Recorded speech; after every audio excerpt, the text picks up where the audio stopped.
કડવો લીમડો છે ભાવો. એ કડવો નથી, દાળ વઘારવાનો હે મીઠો. તે ચાખ્યો તો? ચાખ્યો નથી, જોતા ખબર પડી જાય તમને. હારો લીલોતરી દેખાય એટલે ને. હા મેં કહું નકર આ રીતે થોડોક લીમડો હોય. આ રીતે જ હોય. આ છે ને કુદરતી પ્રાકૃતિક ખેતીમાં બનેલો છે ને ઓર્ગેનિક લીમડો. એટલે આવો હે, આમાં કઈ રાસાયણિક વસ્તુનો ઉપયોગ નથી હોય. પણ એમ નહીં, આનું તો મોટું ઝાડવું ન હોય લીમડાની. આ જો આ કડવો લીમડો છે તો આ રીતે એનું ઝાડવું ન હોય. તે મીઠા લીમડાને કે ઝાડવા એટલા ઊંચા ન જાય, તદ બાયું ખોટી ખોટીને ખાઈ જાય. એવું હોય? હા. તો આ પાછળ છે ઈ કયો લીમડો છે? આવડો આ છે. અને આમાં ને એમાં શું ફેર કડવા લીમડામાં ને આમાં? એન પાન ખાવ તો કડવા હોય, એન કે શાકમાં નો નખાય, આ શાકમાં નખાય. મારે ના ફેર હોય, તને કઈ ખબર પડતી જ નથી. આના પાનમાં જો તને કે ખાસા દેખાય છે, આના પાનમાં જો આવી રીતે ખાચા હોય. એ તમને તો બરે એવા ફેર, મારે એવા ફેર ગોતવાનો ટાઈમ નથી. મારે શું કરવું તમને ખબર? આ લીમડો ઉતારી હું આનું આખું ભરેલું શાક કરવું છે, લીમડાનું. લીમડાનું ભરેલું શાક ન હોય. લીમડો ખાવાથી વાળ છે ને મસ્ત સિલ્કી થાય, કાળા થાય, ભૂરા થાય. કે કોઈ દી ભરેલ તલનું શાક ખાધું? હાલ મારે તો નહીં કેવું. તો લીમડાનું કેશો ને કઈ રીતે? તલ કોઈ દી ભરાય? હા. કઈ રીતે ભરતો તલને? રીંગણામાં, બટેટામાં. હા ઈ વાત તો તારી સાચી 100% ની કહેવાય. ઈ રીતે ભરી ખવાય. મેં કોઈ નહીં આવડે તને? લે નો આવડતું હોય, લે સાચી ન આવડતું હોય. વાહ જો તો ખરા, એને પાવર તો જોવે ને, આવડી ગયું. તા લીમડાનો પાવર લે. આ સોમા હું છે જો, હજી કેળામાં પાણી હેલું જાય. એ સોમા હું નથી, શિયાળો પૂરો થઈ ગયો, ઉનાળો આવી ગયો. એવું છે? તો પાણી કાં હજી? તોડમાં લીમડો. આ પાણી કાં હજી છે?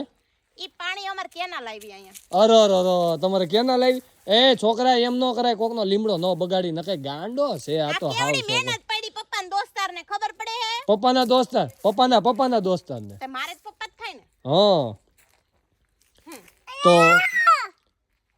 આ પ્રાકૃતિક રીતે લીમડો વાવ્યો મિત્રો. એમની તમે પ્રાકૃતિક એટલે પ્રાકૃતિક લીમડામાં કઈ રાસાયણિક વસ્તુ ઉપયોગ ન થતી હોય મિત્રો. કોઈ કોમેન્ટ કરવા ન આવતા, પણ માર કહેવાનો મતલબ એમ કે આમાં છે ને ગાયનું ખાતર નાખી, છાણિયું ખાતર નાખ્યું હોય ગાયનું, અને ગૌ માતાનું ગૌમૂત્રનો છંટકાવ કર્યો હોય ને એટલે આ લીમડો આટલો અત્યારે કુદરતી રીતે ઊભો.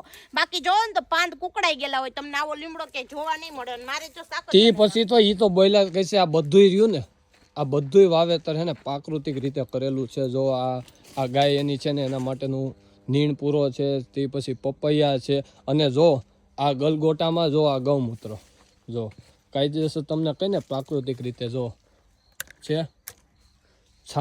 છાણને એ રીતે તડકે છાંયે ગૌમૂત્રમાં પલાળીને આ બધી ખેતીમાં જો છાંટે. આ જો ગાય ચૂલાની રાખ હોય ને, એ ચૂલાની રાખ છાંટી છે, જેનાથી મરચી હોય, કોઈ પણ ઝાડવું, રીંગણા છે, એમાં કુકડ ન આવે તે માટે. જો આમ આગળ ઘણું છે, વરિયાળી છે, ટમેટા છે, પપૈયા તો ઘણાય છે. આ જો આ પ્રાકૃતિક રીતે આ પપૈયા પકવે છે. જો કેવડો ફાલ છે પપૈયાનો, છે ને? વાહ ભાઈ વાહ. તો આ આખી ખેતરની અમે મુલાકાત લીધી. પીપળવા ગામ, ગિરધરભાઈ જમનભાઈ પટોળિયા, કે જે મારા પપ્પાના મિત્ર હતા, એની વાડીની મુલાકાત લીધી, અને બહુ એટલે બહુ મજા આવી. હા એ છે એમ? હા હાલો છે એમ. જો આ ત્યાંથી બરાડા નાખે છે.